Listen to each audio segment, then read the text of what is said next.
Dunia saat ini tengah berperang melawan virus corona. Virus corona sendiri ialah virus yang menyerang sistem pernafasan pada manusia. Penyakit yang dikarenakan oleh infeksi virus ini disebut COVID-19.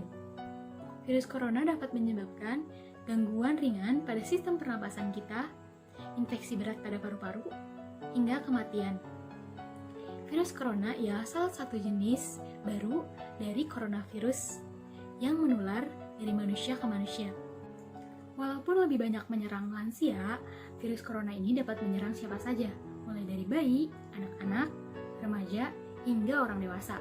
Seperti yang kita tahu, virus corona sudah seperti kekuatan mematikan yang tidak dapat dihentikan, melanda lebih dari 200 negara dan wilayah di seluruh dunia.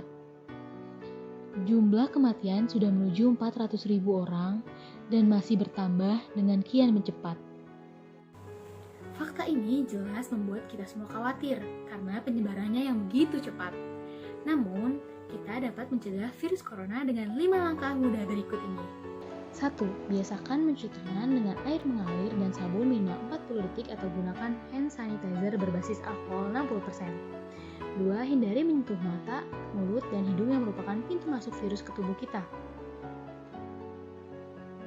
3.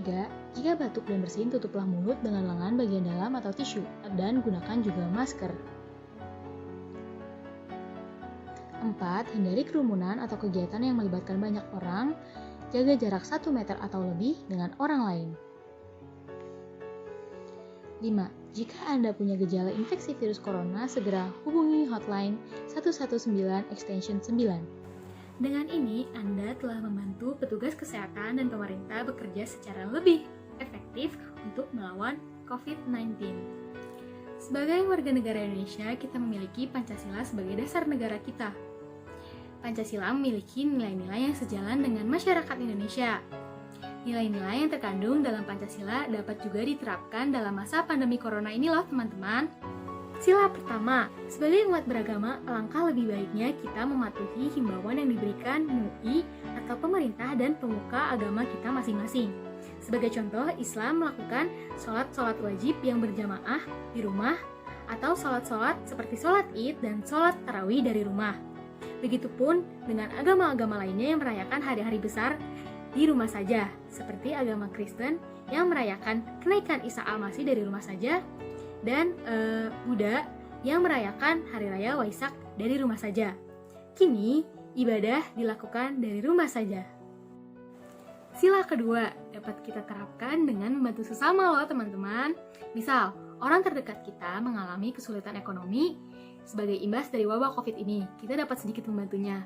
Atau dengan menggalang dana secara besar-besaran ataupun sederhana untuk membantu orang-orang yang di PHK dari pekerjaannya, atau orang-orang seperti ojek online yang mengalami sepi order sebagai imbas dari wabah COVID ini. Sila ketiga, persatuan Indonesia. Kita sebagai warga negara Indonesia harus bersatu melawan pandemi ini, mengikuti himbauan pemerintah secara bersama-sama untuk menekan angka kasus COVID-19. Sila keempat, misalnya PSBB yang dilakukan di berbagai daerah merupakan hasil musyawarah antar pemerintah dengan pihak berwajib lainnya. Nah, kita harus menghargai hasil musyawarah ini loh teman-teman sebagai bentuk penerapan kita terhadap Pancasila keempat. Sila terakhir atau sila kelima, ketika kita menggolong dana untuk siapapun yang membutuhkan, kita tidak boleh memandang seseorang tersebut dari latar belakangnya loh teman-teman, seperti agama, ras, suku, dan yang lainnya. Kita harus bersikap adil kepada mereka yang membutuhkan. Yang terpenting adalah jangan panik dan tetap waspada dalam menghadapi pandemi virus corona ini teman-teman. Selalu jaga kesehatan dan mari cegah penularan virus COVID-19 dengan tetap di rumah saja.